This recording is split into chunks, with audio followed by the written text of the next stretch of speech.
Welcome to Vikram's Community Hotline, where I answer your calls to make our community even better.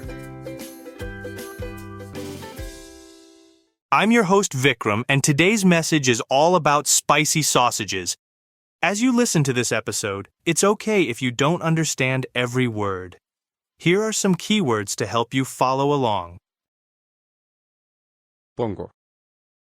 Refrigerador. Picante. Toda. Let's hear from our first caller. Hola Vikram, soy Luis. Yo compro chorizos picantes en el supermercado del pueblo para cocinar mi plato favorito. Después, pongo el chorizo.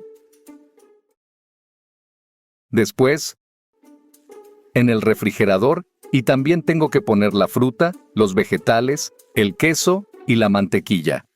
Y ahora toda mi comida es picante. A mí me gusta la comida picante. Me gusta la comida.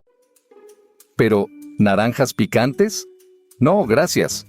Yo quiero un chorizo picante, pero no tan picante.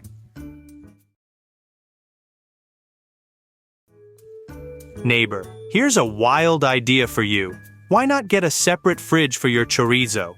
That way, you'll have all the spiciness without the surprise. A chorizo fridge. Now that's what we need in our supermarkets. Thank you for joining us on Vikram's Community Hotline. Remember, our lines are always open.